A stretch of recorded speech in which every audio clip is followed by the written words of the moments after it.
जी हां दोस्तों, एसआईआर पर सुप्रीम कोर्ट में बड़ा फैसला। सुप्रीम कोर्ट में चुनाव आयोग हारा। एसआईआर पर लताड़ लगाते हुए सुप्रीम कोर्ट ने दिया बड़ा आदेश।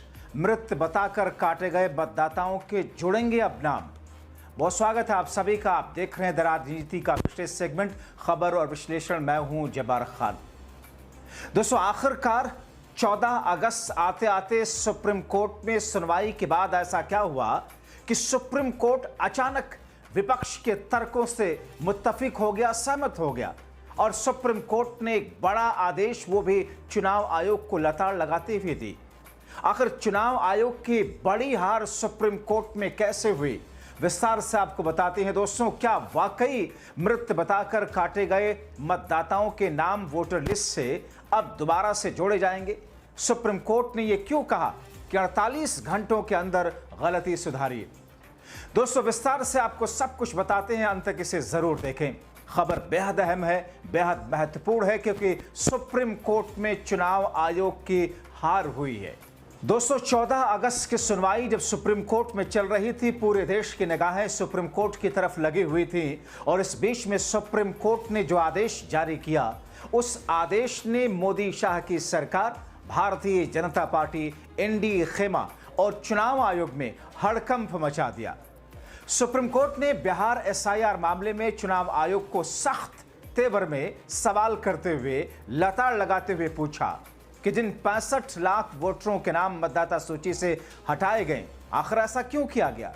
सुप्रीम कोर्ट ने आदेश दिया कि छूटे हुए 65 लाख वोटरों के नाम 48 घंटों के भीतर वेबसाइट पर डाले जाएं और उनकी जानकारी जनता के बीच आसानी से उपलब्ध कराई जाए। और दोस्तों, इसी के साथ निर्देश दिया गया कि लिस्ट बूथवार बनाई जाए और वोटर इसे एपिक नंबर के माध्यम से चेक कर सके, इस तरीके से अपलोड किए जाए। लिस्ट में नाम ना होने के कारण स्पष्ट रूप से लिखे जाए। और इसके साथ ही दोस्तों, सुप्रीम कोर्ट ने जो अपने आदेश में कहा वो तो चौंकाने वाला था। सुप्रीम कोर्ट ने कहा कि साथ ही साथ में उन लोगों को यह अधिकार दिया जाए कि आधार कार्ड की कॉपी लगा करके अपना दावा वो पेश कर सके जिनके नाम आपने काट दिए। जिला स्तरीय वेबसाइट के अलावा ये जानकारी स्थानीय मीडिया, आधिकारिक सोशल मीडिया चैनलों पर व्यापक रूप से प्रचारित की जाए। इससे लोगों को अपने नाम की स्थिति आसानी से पता चल सकेगी और लोकतांत्रिक प्रक्रिया में पारदर्शिता बढ़ेगी। इतना ही नहीं दोस्तों, सुप्रीम कोर्ट ने कहा कि हर बूथ लेवल ऑफिसर छूटे हुए नामों की लिस्ट पंचायत भवन और ब्लॉक ऑफिस में लगाएं। साथ ही नाम छूटने का कारण भी स्पष्ट रूप से दर्शाया जाए। जिलावार लिस्ट के राज्य के मुख्य निर्वाचन आयोग की वेबसाइट में भी अपलोड किया जाए। हर बूथ लेवल, हर डिस्ट्रिक्ट लेवल अधिकारियों से अनुपालन रिपोर्ट लेकर सुप्रीम कोर्ट को सूचित किया जाए। अगली सुनवाई 22 अगस्त को होगी दोस्तों,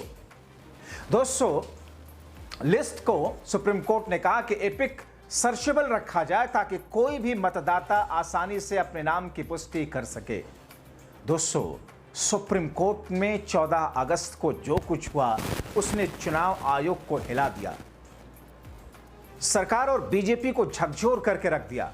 विपक्ष को इसे पहली जीत बताने का एक तरीके से अवसर दिया, क्योंकि सुप्रीम कोर्ट में चुनाव आयोग जिस तरीके से अपने वकील के माध्यम से अपनी बातें रखवा रहा था, कहीं ना कहीं उसमें ऐसी त्रुटियां थी, कहीं ना कहीं उसमें ऐसा झोल था, ऐसा घालमेल था, जिस पर कानून की जानकारी मानकर चल रहे थे कि सुप्रीम कोर्ट इस बिंदु पर बड़ा आदेश तो देगा ही, और हुआ वही। यानी कि दोस्तों, सुप्रीम कोर्ट ने वो कर दिया जिसकी मांग विपक्ष कर रहा था। यानी कि अब 65 लाख मतदाताओं का नाम जो काटे गए हैं 48 घंटों के भीतर जिला निर्वाचन अधिकारी के वेबसाइट पर शेयर किए जाएंगे। उनका नाम क्यों काटा गया, इसकी वजह विस्तार से बताई जाएगी। दोस्तों, सुप्रीम कोर्ट ने सुनवाई के दौरान मृत प्रवास कर चुके डुप्लीकेट मतदाताओं के नाम सार्वजनिक करने पर अहम सवाल उठाते हुए जस्टिस सूर्यकांत ने चुनाव आयोग से पूछा, अगर 22 लाख लोगों को मृत पाया गया तो उनके नाम ब्लॉक और सब डिवीजन स्तर पर क्यों न बताए जाएं?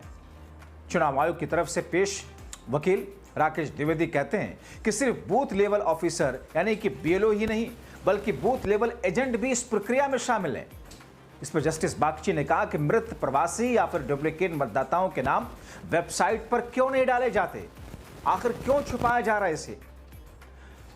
राकेश द्विवेदी कहते हैं कि राज्य सरकार की वेबसाइट पर यह संभव नहीं है। अब देखिए दोस्तों, वो कहते हैं कि राज्य सरकार की वेबसाइट पर यह संभव ही नहीं है। गजब थथरई सुप्रीम कोर्ट में भी चुनाव आयोग की चलते हुए दिखाई दी। इस पर जस्टिस सूर्यकांत ने कहा कि राज्य चुनाव आयोग की वेबसाइट उपलब्ध है। दोस्तों, सुनवाई के दौरान जस्टिस सूर्यकांत ने कहा कि 17 अगस्त तक चुनाव आयोग ये बताए कि वो पारदर्शिता के लिए क्या कदम उठाने जा रहा है। इसके लिए सुप्रीम कोर्ट ने 3 दिन का वक्त चुनाव आयोग को दिया है। अदालत ने स्पष्ट किया कि जिन लोगों ने फॉर्म जमा कर दिए हैं वो फिलहाल मतदाता सूची में शामिल हैं, उन्हें शामिल ही रखा जाए। जस्टिस सूर्यकांत ने वरिष्ठ अधिवक्ता राकेश द्विवेदी से कहा, जो कि चुनाव आयोग के अधिवक्ता हैं राकेश द्विवेदी, कि चूंकि यह कार्रवाई नागरिक के मताधिकार से वंचित करने जैसे गंभीर परिणाम ला सकती है, इसलिए निष्पक्ष प्रक्रिया बेहद जरूरी है। इस दौरान जस्टिस बागची ने सवाल किया कि जब सभी नाम बोर्ड पर चिपकाए जा सकते हैं तो वेबसाइट पर क्यों नहीं डाले जा सकते।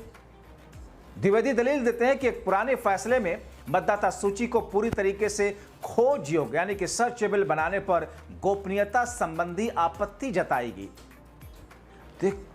सुनिए दोस्तों, किस तौर पर चुनाव आयोग की तरफ से सुप्रीम कोर्ट को भ्रमित करने की कोशिश की जा रही है कि साहब एक पुराना आदेश था जिसके आधार पर वेबसाइट पर डालना संभव नहीं है, उसमें ऐसे ऐसे दिस एंड दैट। ये तो वैसे ही हो गया दोस्तों। बीते दिनों मैंने आपको बताया था कि किस तरीके से राज्यसभा के सभापति की कुर्सी पर बैठे हुए महाशय कहते हैं कि 1988 में कांग्रेस की सरकार में लोकसभा के स्पीकर ने कहा था कि साहब ये चीजें नहीं हो सकती। दरअसल चुनाव आयोग के ऊपर एसआईआर को लेकर जो गड़बड़ियां हैं उस पर चर्चा की मांग विपक्ष कर रहा था, तो सरकार ने अपने राज्यसभा के सभापति पर बैठे हुए कुर्सी पर शख्स से कहलवाया, राज्यसभा सभापति की कुर्सी पर बैठे हुए व्यक्ति से, कि साहब ये कहिए कि 1988 में कांग्रेस की सरकार में लोकसभा स्पीकर ने कहा था कि चुनाव आयोग से जुड़ी चर्चा यहां नहीं की जा सकती। वैसे ही सुप्रीम कोर्ट को भ्रमित करने की कोशिश चुनाव आयोग करता दिखा और कहा कि साहब एक पुराना आदेश है जिसमें इस तरीके से गोपनीयता बरतने की बात कही गई।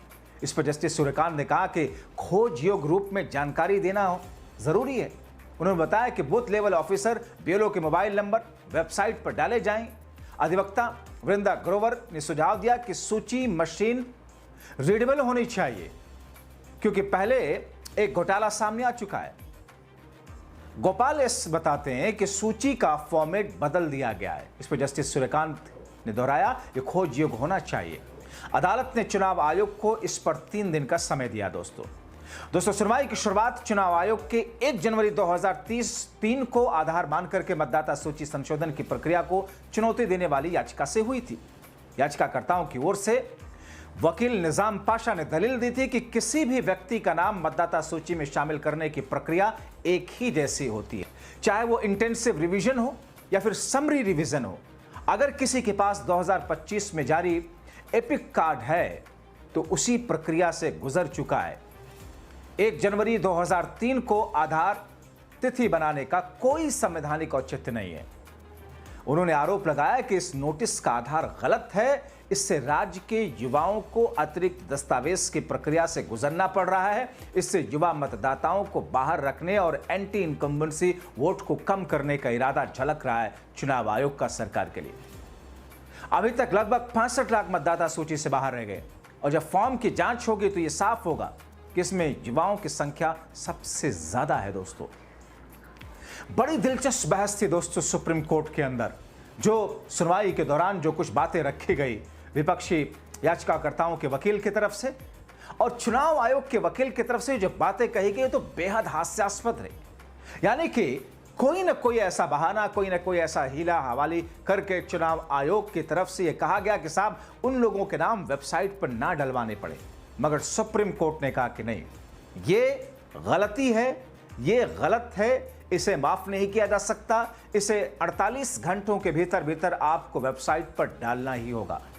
यानी कि सुप्रीम कोर्ट में चुनाव आयोग जो चाह रहा था वो तो हो ना सका, मगर विपक्ष ने जो तर्क दिया, जो दलीलें रखी, जिस तरीके से वहां पर चीजों को इलैबोरेट किया, उस पर सुप्रीम कोर्ट संतुष्ट नजर आया और इसीलिए सुप्रीम कोर्ट का यह बड़ा फैसला सामने आया। दोस्तों अब ऐसी स्थिति में सुप्रीम कोर्ट के इस आदेश के बाद में विपक्षी पार्टियों के अंदर, नेताओं के अंदर या देश की जनता के अंदर एक नया उत्साह एक नई ऊर्जा का विसर्जन होता हुआ दिख रहा है, क्योंकि उन्हें लग रहा है अगर सुप्रीम कोर्ट ने ऐसा आदेश जारी किया है और चुनाव आयोग की गर्दन पर हाथ रखा है, तो इसका मतलब यह है कि आने वाले दिनों में जो कथित धांधली हुई है, जो खुलासा हुआ है, उस पर भी सुप्रीम कोर्ट बड़ा एक्शन और बड़ा फैसला लेने जा रहा है। आप क्या कहेंगे इन तमाम चीजों को लेकर के? अपनी बात कमेंट बॉक्स में जरूर लिखें। अभी के लिए इतना ही, बहुत शुक्रिया।